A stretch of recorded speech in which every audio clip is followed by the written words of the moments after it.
नमस्कार मित्रों। सबसे पहले मैं आपके भीतर बैठे परमपिता परमेश्वर को प्रणाम करता हूं, नमन करता हूं। रहस्य और आस्था का प्रतीक बिजली महादेव मंदिर भारत आदिकाल से ही रहस्यों, चमत्कारों और अगाध आस्था की भूमि रहा है। यहाँ कई ऐसे प्राचीन मंदिर हैं जिनके रहस्य आधुनिक विज्ञान के लिए भी एक अनसुलझी पहेली बने हुए हैं। इन्हीं में से एक अत्यंत विस्मयकारी और अलौकिक स्थान है बिजली महादेव मंदिर। हिमाचल प्रदेश की खूबसूरत वादियों में स्थित यह मंदिर न केवल अपनी प्राकृतिक सुंदरता के लिए प्रसिद्ध है, बल्कि यहाँ होने वाली एक बेहद अकल्पनीय घटना के लिए दुनिया भर में जाना जाता है। यहाँ हर 12 साल में स्वर्ग से आकाशीय बिजली सीधे शिवलिंग पर गिरती है, जो इस स्थान को आध्यात्मिक और वैज्ञानिक दोनों दृष्टिकोणों से बेहद अनूठा बनाती है। भौगोलिक स्थिति और प्राकृतिक सौंदर्य। बिजली महादेव मंदिर हिमाचल प्रदेश के प्रसिद्ध पर्यटन स्थल कुल्लू घाटी में स्थित है। यह मंदिर समुद्र तल से लगभग 2460 मीटर अर्थात 8000 फीट की ऊंचाई पर एक पहाड़ी की चोटी पर बना हुआ है।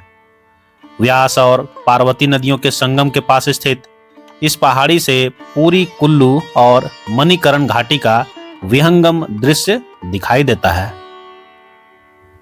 मंदिर के चारों ओर ऊंचे ऊंचे देवदार के वृक्ष, मखमली घास के मैदान और दूर चमकती बर्फबारी से ढकी चोटियां इसकी सुंदरता में चार चांद लगाती हैं।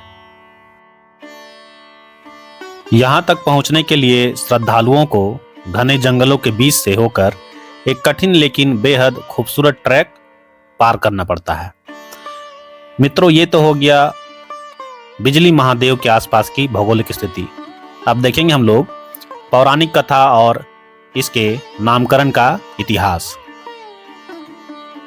इस मंदिर की स्थापना और यहाँ बिजली गिरने के पीछे एक बेहद दिलचस्प पौराणिक कथा है। स्थानीय मान्यताओं और पुराणों के अनुसार प्राचीन काल में यहाँ कुलांत नामक एक दैत्य रहता था। वह विशालकाय अजगर का रूप धारण कर सकता था। एक बार उसने पूरी कुल्लू घाटी को पानी में डुबोकर यहाँ के जीवों को मारने की योजना बनाई। उसने व्यास नदी के प्रवाह को रोक दिया, जिससे चारों तरफ पानी भरने लगा। भगवान शिव ने संसार को इस संकट से बचाने के लिए कुलांत राक्षस से युद्ध किया।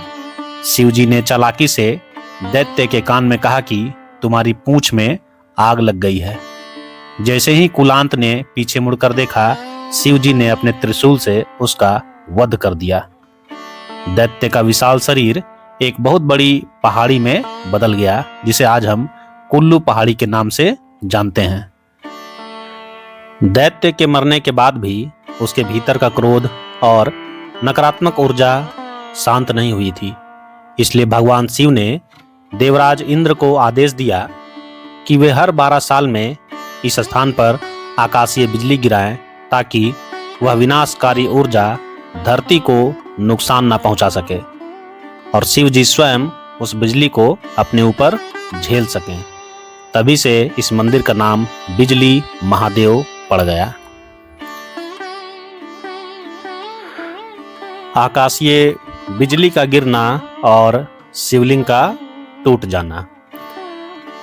इस मंदिर का सबसे बड़ा आकर्षण और चमत्कार यहाँ गिरने वाली आकाशीय बिजली है। हर 12 साल के अंतराल पर, कभी कभी यह अंतराल थोड़ा ज़्यादा या कम हो सकता है, जनरली हर 12 साल के अंतराल पर आकाश में अचानक घने काले बादल छा जाते हैं और एक भयंकर गड़गड़ाहट के साथ आकाशीय बिजली सीधे मंदिर के गर्भगृह में स्थापित शिवलिंग पर गिरती है। आश्चर्य की बात यह है कि इस भयंकर आकाशीय बिजली से न तो मंदिर की इमारत को कोई नुकसान पहुंचता है और न ही आसपास के किसी व्यक्ति को आंच आती है।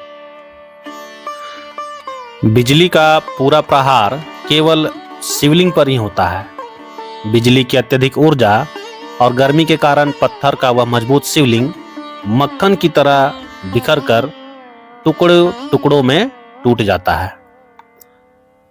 स्थानीय लोग मानते हैं कि भगवान शिव अपने भक्तों की रक्षा के लिए इस आकाशीय आघात को अपने ऊपर ले लेते हैं।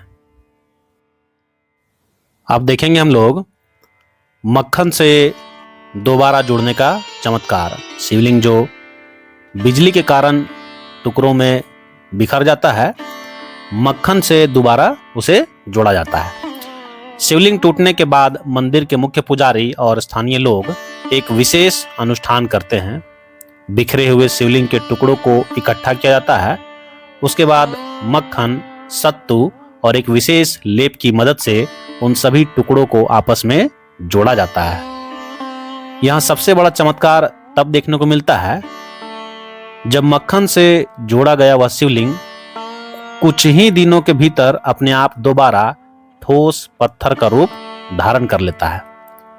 विज्ञान के पास इस बात का कोई जवाब नहीं है कि बिना किसी सीमेंट या रासायनिक गोंद के केवल मक्खन के लेप से पत्थर के टुकड़े वापस कैसे जुड़ जाते हैं और फिर से एक मजबूत शिवलिंग बन जाते हैं। यह आज भी एक वैज्ञानिक रहस्य है। अब देखेंगे हम लोग बिजली महादेव के मंदिर की अनूठी वास्तुकला। बिजली महादेव का मंदिर पारंपरिक पहाड़ी शैली में बना हुआ है। इसे ही काटकुनी वास्तुकला कहते हैं। इसमें लकड़ी और पत्थरों का बेहतरीन इस्तेमाल किया गया है। मंदिर के परिसर में एक बहुत ऊंचा लकड़ी का खंभा अर्थात ध्वजदंड लगा होता है। यह खंभा साल दर साल बदला जाता है। माना जाता है कि यह खंभा भी आकाशीय बिजली को अपनी तरफ आकर्षित करने में मदद करता है। मंदिर के कपाटों और दीवारों पर की गई लकड़ी की नक्काशी बेहद खूबसूरत है, जो प्राचीन भारतीय शिल्पकला को दर्शाती है। मेरे मित्रों, अब हम लोग आज के वीडियो का निष्कर्ष अर्थात कंक्लूजन पर ध्यान देंगे। बिजली महादेव केवल एक धार्मिक स्थल नहीं है, बल्कि यह मनुष्य की श्रद्धा, प्रकृति के रहस्य और ईश्वर की असीम शक्ति का जीवंत प्रमाण है। जहां आज का विज्ञान हर चीज के पीछे तर्क ढूंढता है, वहीं बिजली महादेव का यह चमत्कार वैज्ञानिकों को भी नतमस्तक होने पर मजबूर कर देता है। यह स्थान हमें सिखाता है कि प्रकृति और ईश्वर की व्यवस्था हमारी समझ से बहुत परे है। हर साल महाशिवरात्रि और सावन के महीने में यहाँ हजारों श्रद्धालु इस अलौकिक ऊर्जा को महसूस करने और महादेव का आशीर्वाद लेने आते हैं। मित्रों, यह वीडियो आपको कैसा लगा कमेंट बॉक्स में अवश्य बताइएगा। वीडियो आपके लिए ज्ञानवर्धक है तो एक सब्सक्राइब और एक शेयर तो अवश्य करें। आप भारत के किस क्षेत्र से वीडियो देख रहे हैं कमेंट बॉक्स में अपने राज्य और जिले का नाम अवश्य लिखें। शेष हर हर महादेव कमेंट बॉक्स में अवश्य छोड़ें। मिलते हैं अगले वीडियो में, तब तक के लिए जय महाकाल।